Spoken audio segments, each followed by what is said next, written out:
Hello everybody, it's Stephen here for the Idiot Quilter, and welcome to my weekly episode number 118 on June the 8th, 2021. And it's time for coffee. So right off the bat, I want to talk about something that is related to all of my channels and that I've already discussed on my vlog. I'm trying to get comfortable on my stool here. Sorry about that. And it does affect you, but I don't think we need to make a mountain out of a molehill. And what I'm talking about is advertising on YouTube. Now, you probably know that I am monetized, which basically means I get a few pennies, literally pennies, for every 1,000 people who view one of my videos. I'll be upfront and honest, I make about $100 Canadian a month. Small potatoes, because I'm small potatoes. But there are YouTube creators out there that have hundreds of thousands of views on a single video, and they use that money that they make from the advertising as part of their livelihood. They've made these into a business. Of course, I'm retired, I have a pension. This is not a business, this is a hobby for me. But the reason I'm bringing this up is because as of June the 1st, YouTube put out a new policy. I'm still having some trouble understanding what this policy is, but from what I have seen and what I have read, basically YouTube has decided that they will put advertising on any video on their platform. It doesn't matter whether you are monetized or not monetized. That does present a problem, I think, for some people who just put up their YouTube videos. They're not interested in making any money and that kind of thing, and they're still going to get bombarded with advertisements.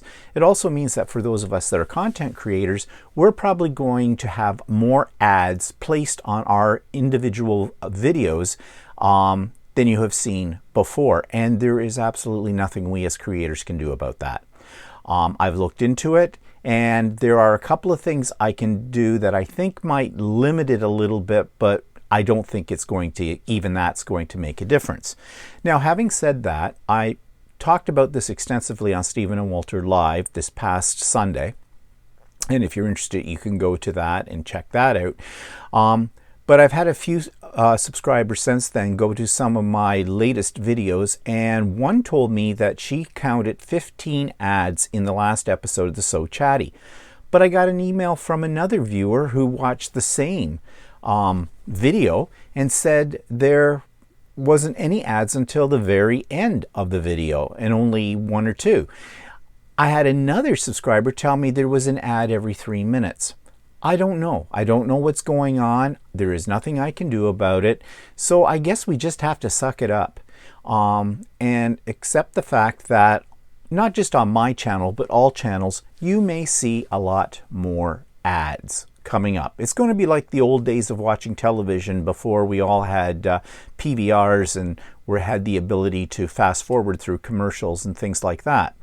We got used to it then. In fact, it was a way of life then. And I suppose we've been spoiled a little bit on YouTube with the ability to skip ads or to have only a few ads. I don't know how we're going to go with that, but we'll see. So anyways, it isn't me, it isn't any of the other creators. This is totally out of our hands. But I thought I would make you aware of that because, that's the new reality on YouTube. So, having said that, behind me, we'll get on with the main show, is my latest creation, and June is Pride Month, and we talked about that as well on Stephen and Walter Live, and we're going to be talking about other topics that have to do with the LGBTQ community on future Stephen and Walter episodes during the month of June. And so I thought I should have something on my front door of my house. So I made this banner, and I'm really pleased with the way it turned out. It's in the Pride colors, of course. The center part of it is reminiscent of a Pride flag, and the maple leaves around the outside of it, all of those are machine embroidered, each individual one, and there's quite a few there. I'm not sure how many I have. It is my own design, although it's certainly not a complicated design. Although, having said that, I ran into some problems. I have come to the conclusion that when it comes to quilting, I'm mathematically and geometrically challenged. I made it all work. There was probably better ways to do it. You would think something like sewing strips together would not be that complicated, and they're not. But I can take the simplest of things and make them very complicated. I'm an idiot. What can I say? But it did turn out, I think, very nice. It looks great on the front door. It's a burst of color. People will notice it when they're out for a walk in our neighborhood or whatever, I am sure. And yeah, I'm very proud of my Pride banner. See what I did there with those 2 words? Okay. But so, yeah. There it is. Oh, and I did quilt it. It's just walking foot quilting. I kept it very simple. Just, you know, my infamous squiggly lines, my serpentine stitch. But for this, I thought it worked fine for that. Okay, so that was a project that I have just finished. I am working on some new projects. You know, again, how much I enjoy doing in the hoop machine applique and freestanding lace projects. So I found a quilt pattern on OESD, which is the Oklahoma Embroidery Design something, whatever. But they're a biggie, and that's where I go for a lot of my designs all the time. And they had one for doing a Rose of Sharon quilt. Now, when I first looked at it, I thought, yeah, I don't know. It looks kind of old lady-ish. Sorry. Hope I'm not offending anybody. Well, I'm an old man, so, you know, old men, no old ladies, that kind of thing. But then I looked at it a little bit more and thought, you know, it might be kind of fun to do it, and maybe I can, in some way, make it a little more modern looking, too. I'm still working on that idea. But what it is a series of panels or blocks that are based on the flower of the Rose of Sharon. Now, they're not realistic. Somebody asked me that the other day because I sort of gave a preview for this on Stephen and Walter Live. And no, they're not realistic. They're stylized flowers. Primarily, they're in colors of purple and green. Green is not one of my favorites, but it's there as the leaves. Purple I like. I'm wondering if when I get this done, there are 18 blocks to do, whether there's going to be too much purple. I could mix it up a little bit, but right now I'm sticking to that, and we'll see how it works out. So this is what the blocks look like. Each block is different, and as I said, there are 18 blocks in total. And I have 3 of them done. They take about 35 minutes a piece, 40 minutes a piece to work out.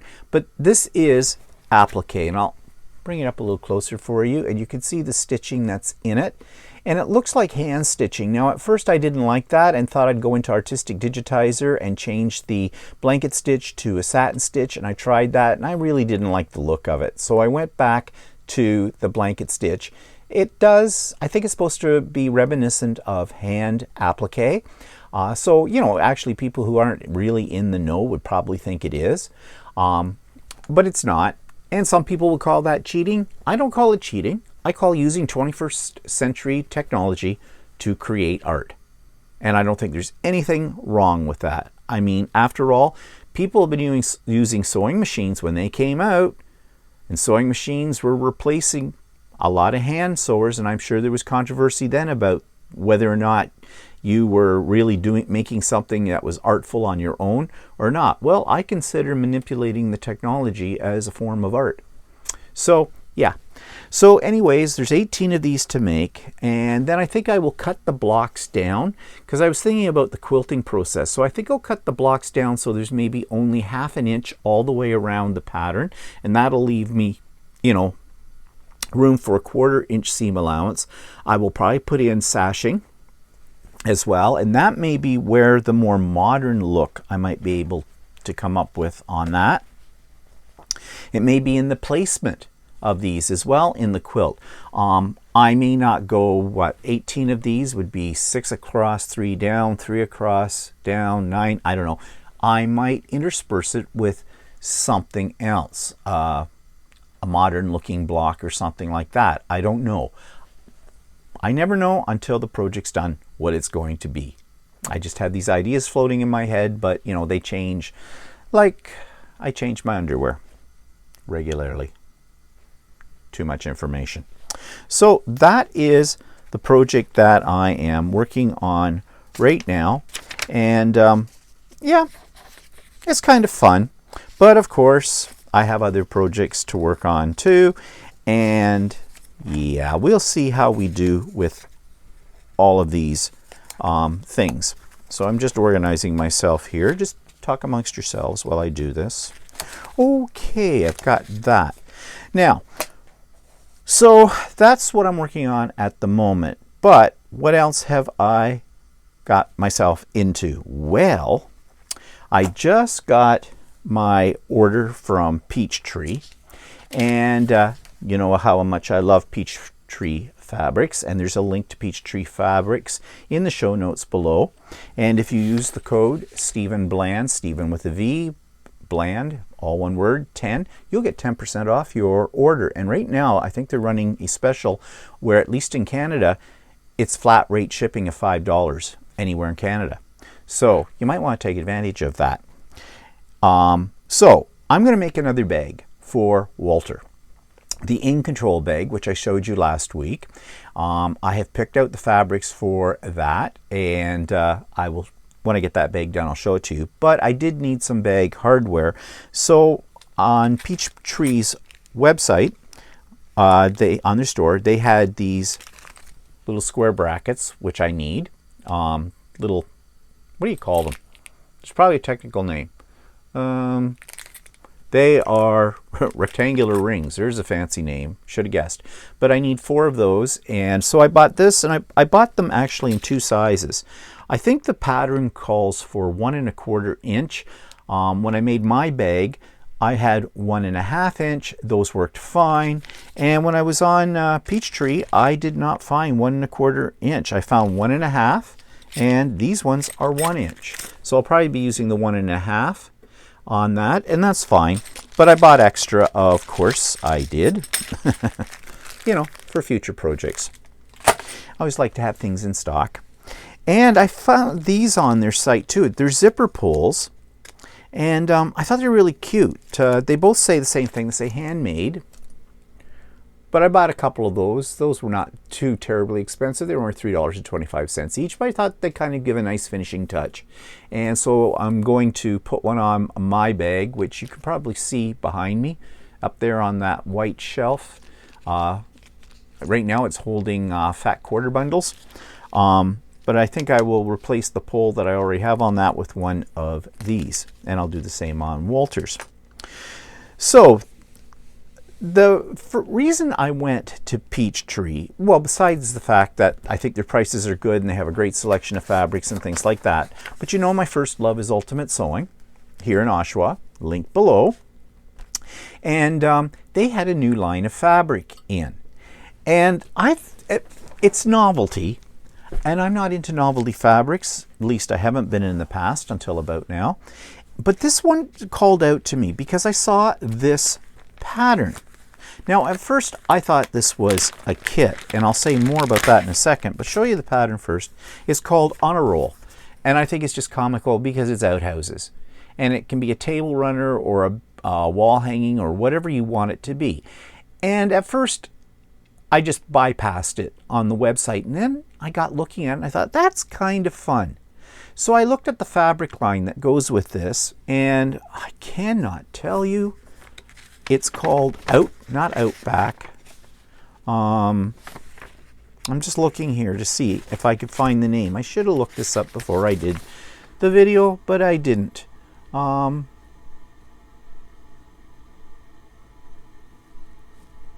you know, I love these patterns that don't tell you what fabric to use. They just assume you can read their mind. The pattern, by the way, is by Kathy Marie Designs. And, well, I thought it was going to be a kit. Now, it said it was $15, which, okay, kits are usually more than that. But I thought, okay, it's not that big a piece, so there's probably fabric in it. I couldn't tell online because it didn't say. Online, it didn't say whether it was a pattern or a kit either, which was a problem. So I ordered the fabric from the line that they were showing there, and I'll show it to you right now. You know, you've got this, which is, you know, that the cutout shapes that you often find on old style outhouses. You've got the barn board. You've got the flagstone or whatever look. And then I got to put these down or I'm going to drop them. Then you have ones with words on it, this old newspaper articles, and there's stuff in there that relate it to bathrooms and things and fixtures. This one has things, expressions that go with going, like on a roll, please wash your hands, gotta go, finally some peace and quiet, a crap shot or crap shoot. That's funny. And things like that. I just think it's fun. And of course, toilet paper rolls. So when I got looking at the line, I bought it all. I bought 2 meters of everything in the line. The only thing I didn't buy was the panel. This project involves a panel. And guess what? Ultimate Sewing didn't have the panel. So I didn't know that until after I put the order in. I didn't even realize I needed the panel. That was an idiot move. I should have been thinking about it. Of course, those are pieces out of a panel. Yeah. But they were clever enough at Ultimate Sewing to realize that I probably wanted the panel as well, but they didn't have the panel. So I thought, well, I still getting the fabric, and I've got the pattern anyways for this. I could always adapt the pattern, but it wouldn't be as fun because I bought it for the outhouses, right? So I went to Peachtree, and that's why I went to Peachtree, and they had the panel. And here it is. In fact, this just arrived late yesterday. I just opened it all up this morning. So I haven't even seen the panel yet. So I guess I'm going to have to stand up for this.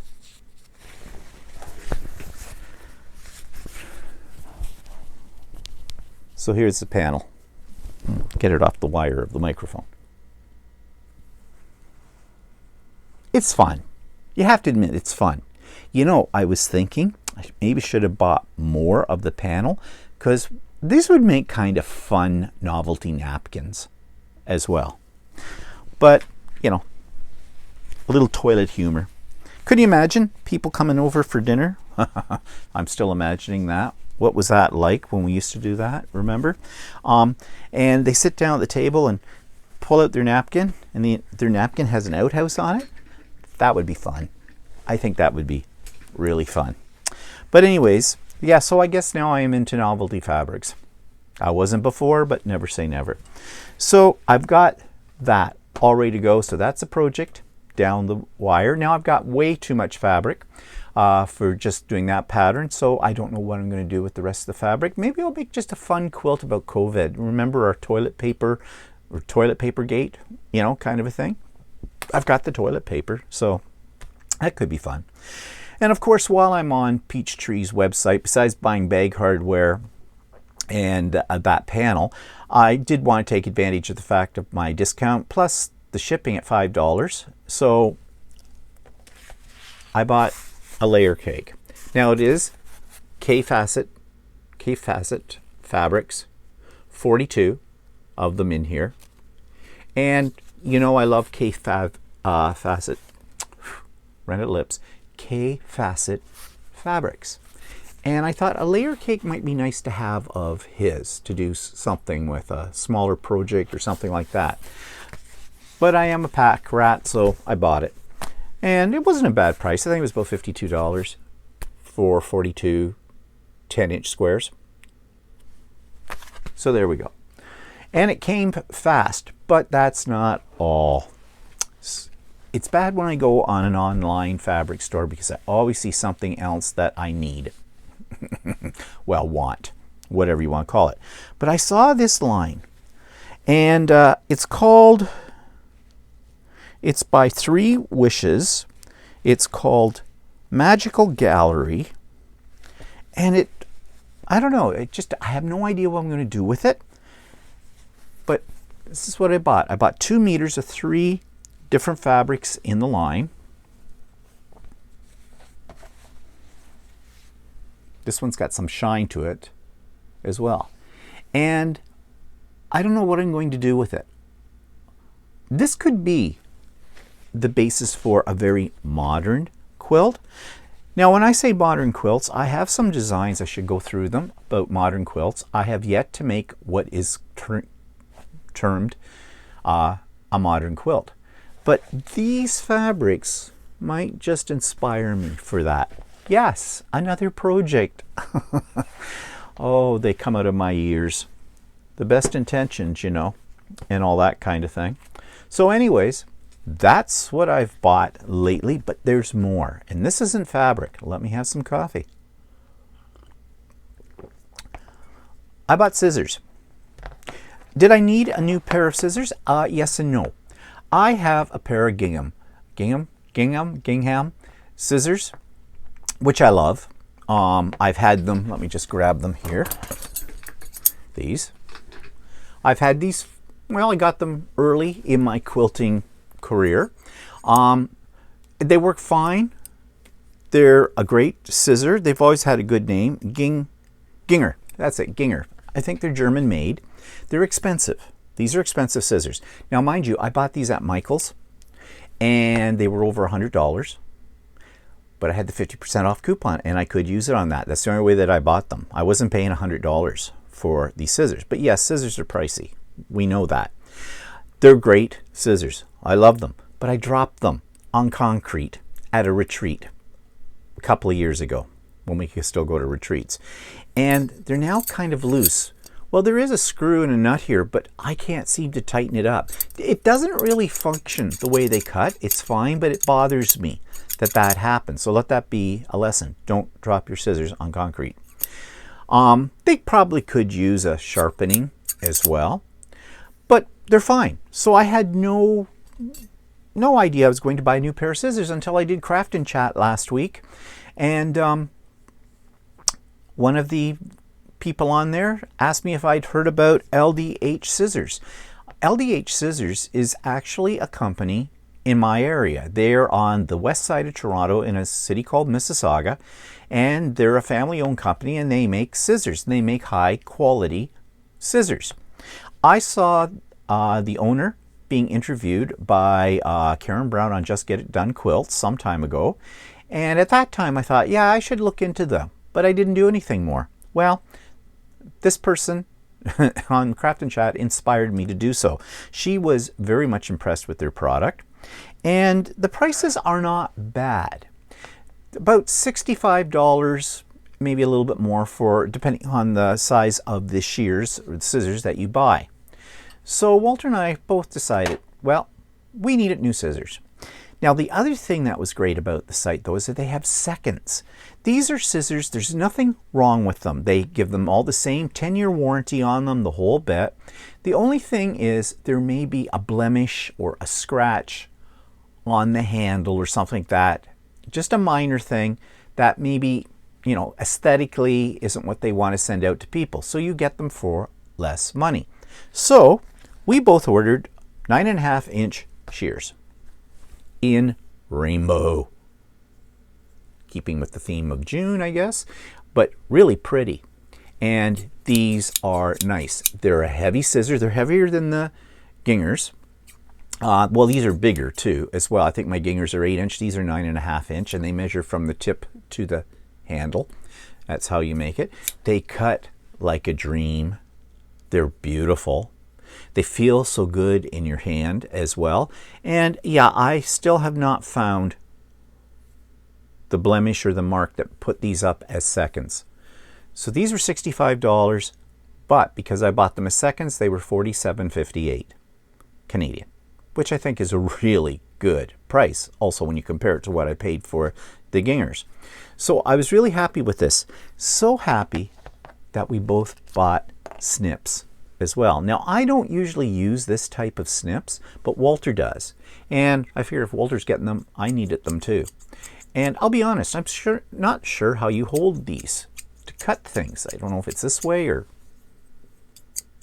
maybe it's this way. I don't know. I'll have to find a YouTube video. But yeah, same good quality. Got them in the rainbow to match. Now, I don't think these were seconds, but they were only, I think they were only about $20 or $22 or something like that for those. And of course, we needed to buy these because with just the 2 pairs of scissors, it wasn't enough to get us free shipping. And you know, we're all about free shipping, aren't we? I certainly am. So we both ordered a pair of those, so matching set. But yeah, did I put the link? I don't think I put a link in. No, in the show notes, but it's easy to find. LDH, the letters. LDH Scissors, put it in your search box for Google. You're going to find them if you're interested. And yeah, I don't think you can go wrong. And check out the scissors in the what they call the seconds or clearance section, because they're still the same quality. They work fine. There just may be a little minor imperfection on the handle. I can live with that. I'm sure these handles are not going to stay pristine after I get using them for a while. Okay, so I think that's all about this week. It's enough, I guess. Well, you know, a day without a delivery, it's a day without sunshine. So, let's move on. Oh, I did buy something else for another project. I fell in love with the By Annie patterns for her bags, so I decided to buy a Place for Everything 2.0. This is a craft bag, a project bag, and you remember at Pat Canna I ordered vinyl and I ordered netting because I had this in the back of my mind at the time that I wanted to do this project because I'd seen it online. Well, I ordered the pattern. It came today. This pattern I got from Stitch in the Ditch out west, Canadian company. I've reviewed them before, and came pretty fast, and I'm looking really forward to making this. I think it's going to be an exciting project. It's an involved project, but they have a coupon in here for $5 off the accompanying video that's online with this. Actually, the videos online are only $5 to start with, so I'm getting a free video when I cash in on that coupon. I did the same thing with the In Control bag. So, another project coming up. I got the hiccups. Okay, so that takes us to what I want to do a quickie demo on today. All about clips. And I have 4 styles of clips right here. Now, I love Wonder Clips, and basically about 3 out of the 4 of these are Wonder Clips. And I'm going to talk about each one in a second individually. But why do I like clips? Because you know what I'm like with pointy things. I have a tendency to puncture myself with pins and bleed all over my fabric, and that's not good. So I prefer to use clips. I've been using the Wonder Clips, these ones, since day one of when I got into quilting. I love them. I have a lot of them, and they're great. They really hold your fabric well. They will take the place for most of the jobs that where you need pins. It won't substitute for all of them, of course, because there's certain things you have to pin because it's just where it's located on your fabric or what you're doing. But these, for the most part, work really, really well. They are designed with a flat bottom, and the idea is, for some reason, every time I pick them up, I want to clip them upside down. It just feels more comfortable. But you're supposed to clip them with the flat bottom down, because then when you're going underneath the needle of your sewing machine, you just pull these out. Real easy. Just like you would with pins if you're... I never pin things the right way. I mean, I know you should pin it, you know, perpendicular to your seam, but I always do it parallel. Whatever works. But yeah, I love these a lot. Now, they're expensive. If you buy original Wonder Clips by Clover, a package of 10 of these little suckers is probably going to cost you about $15 to $18. If you want 50 of them, it's going to cost you a small mortgage. If you want 100, you might as well give up your firstborn for them. But you can go on Amazon and you can find knockoffs. And I have bought some of those knockoffs, and they work just as well as original Wonder Clips. So, you know, if you don't always spend the big money on the brand name, go on to Amazon. You can get 100 of them for like $15, $16. As compared to if you get 100 of the original Wonder Clips, that's like $80. Depends on where you go for them. But yeah, I love them a lot. Now, they do come in different styles. Now, these ones are the knockoffs, and I think they have bigger ones in the Wonder Clip line too, but these work just as well. Although I have found lately this one and another one I'm going to show you in a minute is what I go to more than these ones, this size, but they do have the bigger size. They do have a smaller size than this one as well. I've never bought them, but you know, for really tight spots, I guess the smaller ones might be good. But I also buy these. These are Wonder Clips. These are the long ones, the jumbos. Equally as expensive, but you can get knockoffs on Amazon. I love these. I use these for clipping my fabrics together for a project to keep everything in one place. I use them to hold down my binding when I'm sewing my binding on a quilt. I used to use another type of clip I'm going to show you in a minute, which work equally as well, but I kind of like these a little better. But yeah, they hold really well. And these are the ones, these are actually called binding clips. They are not Wonder Clips, they're just called binding clips. I think Clover makes them as well. They do have markings on them, which you probably can't see in the video, for 1/4 inch and 1/2 inch.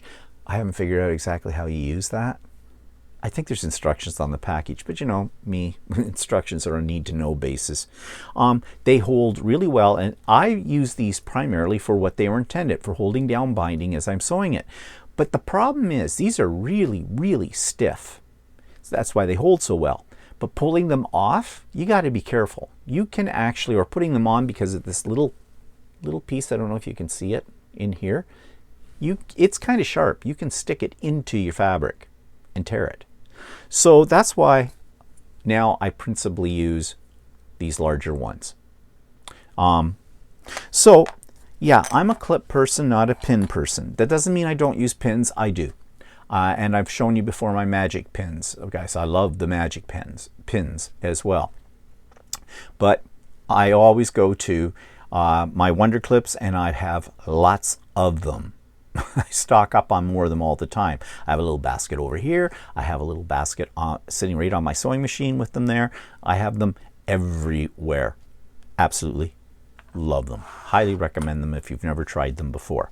I know some of you are purists, you'll only use pins. But think outside of the clip box. Maybe you should try them. Okay, so that takes us to Subscribers Quilt of the Week. And this is sent in to me by Brenda Logan. And I'm going to insert the video of this right here, right now. This week's subscriber quilts come from Brenda Logan. And Brenda Logan writes the following. My name is Brenda Logan, and I have been following you for a while. I love your Sew Chat videos, and the fact that you include your spouse is just endearing. My husband and I have started a YouTube channel on March 13th, 2021 called Conquering Mount Scrapmore with Brenda. I only have 28 videos uploaded, and that also includes the videos that are due to drop on a schedule until mid-June. I'm hoping that you think my quilt projects, and those pictures are attached, are interesting enough for your channel. Both are my original designs. The deep blue one is called My Grandmother's Flower Garden at Night, and the pink, black, and white quilt is called When Zebras Wear Lip Gloss. Any suggestions that you may have would be so helpful. Thanks in advance for your time. Well, Brenda, no, I do not have any suggestions for you because your 2 quilts that you've submitted are both very, very lovely. I especially like the title of the second quilt, When Zebras Wear Lip Gloss. I think that's hilarious. And you know, I think that's what we need to do, is give our quilts interesting names, show our sense of humor as well as our creativity. I did review your YouTube channel a week or 2 ago, and as I've told other people on the channel, that I think what you have so far is extremely informative and very well done. So if you missed that review, anybody out there, check out Conquering Mount Scrapmore, which is Brenda's YouTube channel. So thank you, Brenda, for submitting both of these original creations. They're both very, very lovely. And yeah, carry on with your journey into the quilting world. Okay, so you know the drill. If you'd like to have your quilts featured here on the Idiot Quilter, by all means, I would be very appreciative of receiving those. Please limit yourself to just a couple of pictures, please, and to 1 quilt or 2 quilts, and write me up a brief little blurb about the quilt you're sending me the pictures of, like when you did it, why you did it, who you may have done it for, that kind of stuff, and I'll be happy to feature it here on the Idiot Quilter. So that takes me to the shout-outs. My contact information, of course, is in those, in the show notes, and there's a save the date. Yes, I am going to go ahead with what I now call Stephen's Creative Birthday Bash. That will be on July the 10th, 2021, 9 a.m. in the morning, Eastern Standard Time, until 5 p.m. in the afternoon, Eastern Standard Time. And that is a Saturday. Do you need to pre-register? No, you don't. The link will be up a couple of weeks before July the 10th in all of my videos for those weeks. And whenever you feel like it, drop in and join us. It's going to be somewhat a cross between the Idiot Quilter Retreat I had in the spring and what I do every month with Craft and Chat. I am thinking about some little extra things that I can do during that time period on there to keep the day enjoyable and fun. But that's the whole point of it, to have fun. We're celebrating my birthday. I'm celebrating my birthday by having all of you come virtually and work on whatever you want to work on. It's open to quilters, it's open to sewers, it's open to crafters, artists, mixed media, you name it, whatever. Come and enjoy and have fun. So I'm hoping that we have a really good turnout for it. Okay. What else? Yes, new feature. I have just completed my first interview with one of my subscribers, Yvonne McNeill. And I have just posted that on my website, on my YouTube channel, so you can see that. I have to apologize for the sound quality. It was the first one I ever did. Yvonne comes out really nice in the sound. Mine is a little shrieky. I guess I had my sound settings for my microphone a little too high. I'm sorry about that. I will get better. This is something new, but thank goodness most of it is Yvonne, so you will have really good sound with that. If you would like to be interviewed, and please, I want to interview real people. I don't want to interview people who are professionals and get paid in the industry for this. I want us, just plain ordinary folk who are quilting, sewing, crafting. It's not limited just to quilting, to share their experiences and their journey and their creativity. Because, you know, I don't think being paid for something that you do necessarily makes you an expert or a professional. I think we all have something to contribute, and I think we would all learn from other people as well. So that's why I'm doing the interviews. So I have another interview lined up for later in the week, and it'll come out probably next week at some point. I was going to embed them right here in the Idiot Quilter, but it turns out that the interviews are running half an hour to 40 minutes. So that's why I decided to put them up as their own identity on my YouTube channel.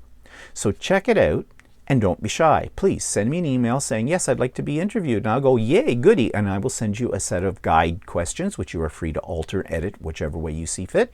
And we will decide on a date and time that's mutually agreeable for our Zoom link up. So think about it. And I may send out emails to some of you if I can find your email address and actually ask you to do it. But I'll take anybody, because everybody should have their 15 minutes of fame. I think we should have more than 15 minutes. So I'm giving you 30, maybe 40. Okay, other things. If you want to know more about the whole situation with the YouTube ads, I've posted 2 links to videos that explain it in a little bit more detail. One is short. That's the short version. The other one's a little longer, but both I think are very, very good in explaining, better than I can explain, what YouTube is doing to us creators. There's a link to the So Chatty episode from last week, number 11, where we talk about our favorite things. And there's a link to my 2 favorite fabric stores, and also to this week's YouTube channel of the week. And I'm going to talk about that right now, and that's called The Sewing Machine Guy. And I'm just going to read you his description of his YouTube channel. He says, learn with me. It is time to learn how to fix with the Sewing Machine Repair Guy. Let's figure out how to fix these machines together and have some fun. Join me as we work on old and new sewing machines to get them back into the crafty hands they came from. Maybe we will try some other things along the way as well. Now, I'm not a very mechanical person, but I like watching his videos because it gives me an idea of the inner workings of a sewing machine. And he also troubleshoots. And we all have trouble with our machines in one size or another. And he gives you some insight that you might be able to apply to a problem you might be having, and you might be able to, without too much effort, to repair it for yourself, which would save you a trip to your sewing machine dealership, having your machine in there for a week or two to get fixed up, and paying a lot of money for something you could do at home in a matter of minutes. Now, you're not going to be able to fix everything, and I'm sure he goes further than what the average person would want to do probably with their sewing machine.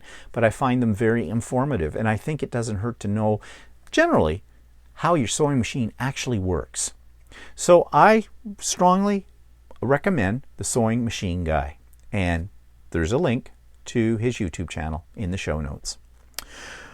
Okay, so what's on my vision board for the future? This is called Good Fortune. It's by the Missouri Star Quilt Company. Everybody knows who they are. And this pattern is not a free pattern. This is a pattern that comes from their Block Magazine, Volume 7, Issue 6 from 2020. I can't share the instructions with you because you have to buy the Block Magazine. And, you know, if you're not buying the Block Magazine, I get it digitally and I pay for individual copies of it, but I'm seriously thinking that I should be subscribing to it. It comes out 6 times a year. There is no advertising in it. You've heard me talk about it before. It's excellent, absolutely excellent, and it's worth the money. It's not that expensive. So I really should seriously consider subscribing to it. You can also get it in, hard or not, in physical copy format as well. And in fact, I think they're doing something new where when you get a subscription, you get both versions of it if you want. Something like that. Anyways, this magazine, every time it comes out, I go through it. I capture on my device the pages for certain quilts that really appeal to me, and this was one that appealed to me. Not those colors necessarily, but I like the design. So I actually have a separate file of Missouri Star Quilt Block Magazine patterns that I like for future projects. I will have to live until the 23rd century in order to finish all the projects that are hanging on my vision board and in other spots. So you might want to check that out. It's called Good Fortune by Missouri Star Quilt Company. So that takes me to I forgot something when I was talking about my new series of interviews. I do have a little teaser clip to give you a feel for what you will see in the full interview with Yvonne. So I think I should put that in here right now. To what's your favorite, I'm going to jump to what type of quilter would you describe yourself as? A traditional or modern or? I think both, because I just finished this one here. Well, that's nice. A sampler quilt. So that would be considered traditional. Right. But I've also done several pieces of modern quilt, what I would consider modern quilting, and I could show you one if you like. Sure, that'd be great. So it just all depends on my frame of mind at the time as to what I'm going to do, because I see something and I'm just like a squirrel. I just have to make changes and then turn it into something for myself. Yep. So this one. Oh, that's really nice too. This is that, I think I sent a picture of the top, but now it's quilted. Yeah, you did. You did send me one, but that's really nice. The one with the bounce sheets in it. So that's right. I still have to bury the threads, and I want to do a little bit of probably wavy line quilting in the black part here, and then I can bind it and it'll be done. This one's going to my mom for Christmas. And why not put back to back a couple of videos, because now it's time for me to criticize one of my own quilts. This is one that I made relatively early in my quilting journey. I call it Colorful Diamonds and Butterflies. I think it was made from leftover scraps from other projects. You know how I like to do scrappy quilts. But here it is for you to see and hear my criticism of it. My critique of it. Critique sounds more genteel, you know, doesn't sound as negative. This week's quilt of mine that I'm going to critique is one that I made very early in my quilting career, and it was all made up of scraps, as you can tell. I guess at that point in my quilting journey, I decided that I should use every scrap I had. In fact, there was a point in time when I was very proud of the fact that I didn't have very many scraps left over from other projects. Mind you, I hadn't done that many projects at the time. Now I have a lot of scraps that I don't know what to do with. But here I tried to put them all together in a very colorful quilt. Now I did do half square triangles to make the diamonds. There are better ways to do that, I know now. But at the time, I at least was getting practice in making half square triangles. They're a little wonky in some cases, so I probably didn't have my fabric cut perfectly even, and probably matching up my intersections didn't work out as well. Although this fabric, it's such a variety of fabric in it, that's not really that evident when things don't match up. The points on my diamonds, well, for the most part, I didn't cut them off completely, but in a few spots I did. The borders on this, again, are a little uneven, but part of that is due to the way that I took this picture as well. You know, I didn't take a very good picture of this quilt. So, color scheme, well, even though it's scrappy, I wouldn't do that again. And as far as quilting is concerned, I can't really tell in the picture, but I think I probably used walking foot quilting on it, and I probably did wavy lines. The corners of the binding are fairly good from what I can tell, but of course I did them in black, and in this picture they don't show up very well, so I'm not absolutely sure if I got perfect mitered corners or not. Although the binding on it does look fairly straight. Overall, yeah, I guess it was at a time when I was concerned about having scraps and I want to use up everything to get my full value's worth, I guess. Since then, I have acquired a lot more scraps and I don't use them. They sit there for future projects, and I have a feeling eventually they're just going to probably end up being recycled or in the garbage somewhere. Yeah, so this is a good quilt to take a look at and see where I've come in my ability to design a quilt and in my ability to construct a quilt as well. I guess the best thing I can say about this particular quilt is I wouldn't have any problem donating this to somebody who needed a quilt as a dog bed. So that takes us to my segment on, excuse me, I just had a little coughing fit. I sucked my coffee down the wrong tube. Just bear with me for a minute. Okay, I think I'm better. So, online fabric store.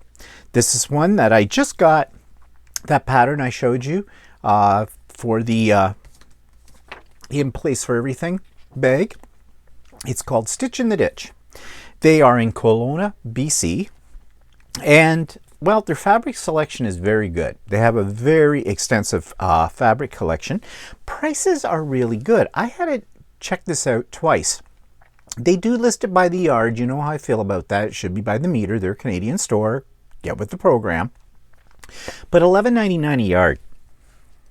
That's what they start at. They have varying prices that go up, but much of it is at $11.99 per yard. Actually, when I looked at all the prices, the average was about $13.99 a yard. This is Canadian dollars. That is really good. Really good.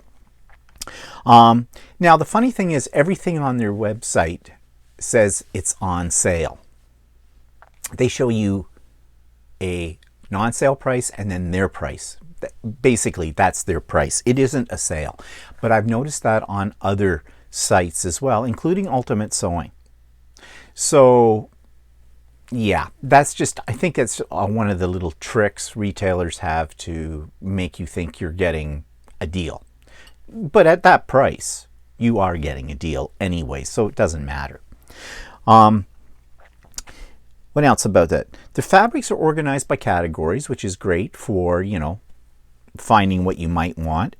And they do have a unique selection of what I'm going to call native fabrics. I don't know if that's a politically correct term. Indigenous people, First Nation people style fabrics.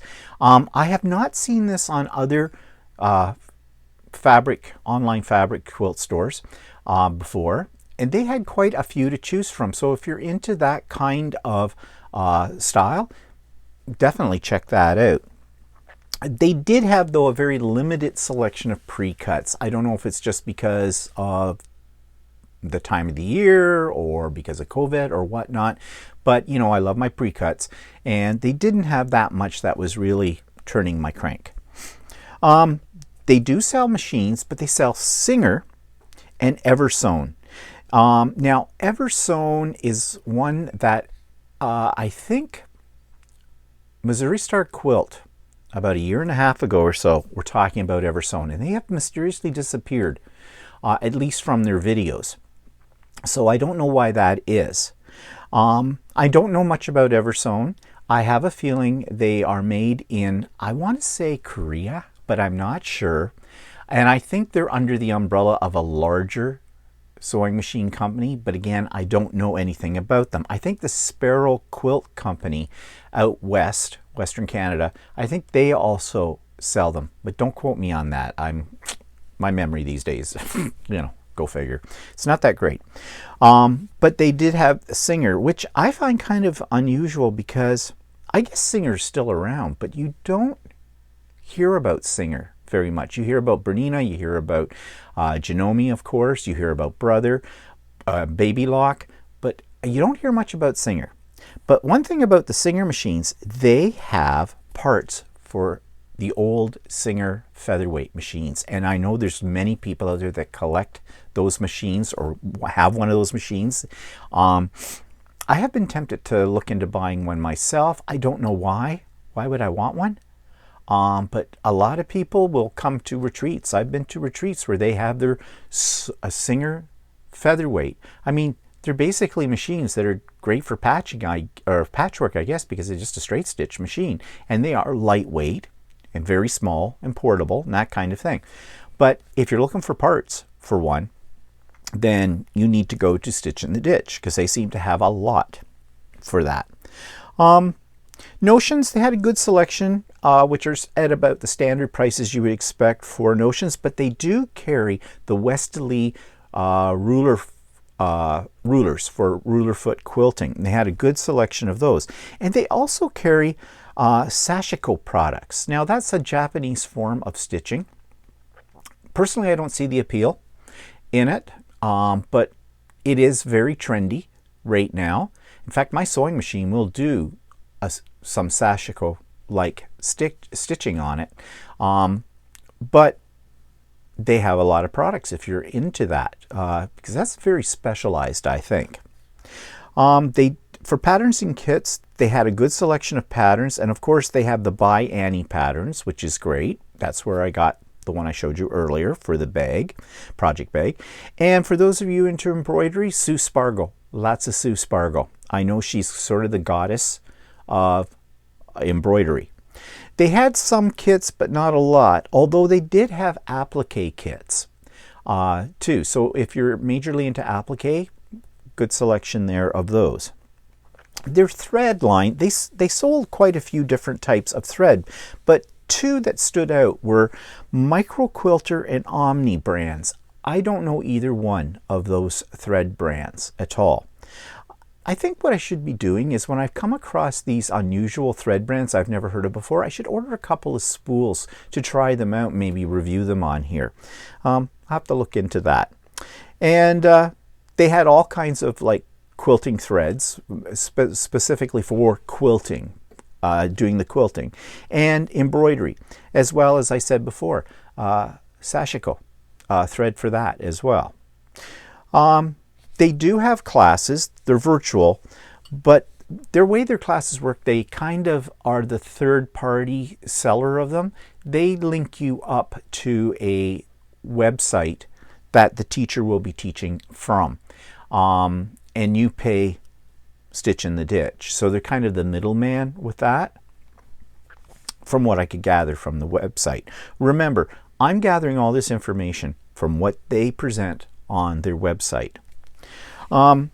Other things, they do sell books, and they have a great deal of products for ruler foot quilting, as I've already mentioned, which, you know, if you're getting into that, you might want to check them out, because they do sell the Westerly products, and Westerly is a big name in ruler foot quilting.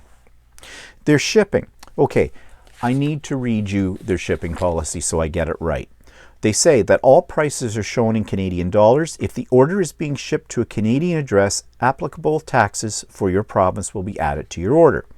Orders are shipped using expedited parcel, small business in Canada, as this method has proven to be the fastest and least expensive shipping option available through Canada Post. Shipments are insured and trackable. Shipping costs are based on actual rates charged by Canada Post. Remember, Canada Post will not accept threads as letter post. Shipping 1 or 2 threads is not economical. Your charges for expedited parcel will be the same for 1 or 2 as it would be for 12. So, I think basically what they're saying is if you're just ordering thread, it's going to cost you on the shipping. So, I guess maybe, like I was saying, if I should order 1 or 2 of these different threads I don't know about to try, well, I guess I would bundle that into a bigger shipment of like fabric and other things that I'm ordering. You know, otherwise they're telling you up front it's going to cost you for just thread. They do say we occasionally offer free shipping and will advise through our newsletter, so you can sign up for their newsletter when you go on to their site. Our policy is to offer the lowest prices on all items and then charge only what Canada Post quote for the shipping of items. Many companies add on to the price of each product to allow them to give a flat rate for shipping or free shipping. At this time, we are offering best prices on all products. Although that does sound a little bit like a selling point, I think they're being fairly transparent about how shipping prices are worked out on products, which is something I have not seen on other websites to date. So that's good to know. And then they say some items are freight intensive and we shall advise on charges. So do they have a physical store? I don't think they do. I think they're strictly online. But my pattern that I ordered came very fast from them. I have never really ordered anything else from them, but looking at their fabrics, looking at their prices, I think in the future I will go to them and maybe put in a more substantial order. Okay, so that brings us to the end of today's episode. And so just a reminder about saving the date, July the 10th, for Stephen's Creative Birthday Bash. More details to come soon. And yeah, if you're interested in being interviewed, let me know. Send me an email. Email address is in the show notes, and we'll go from there. Okay, so I hope you have a great week. Go out, make something nice, and enjoy the summer weather. I hope it's nice in wherever you live. And we'll see you next week. Bye-bye for now.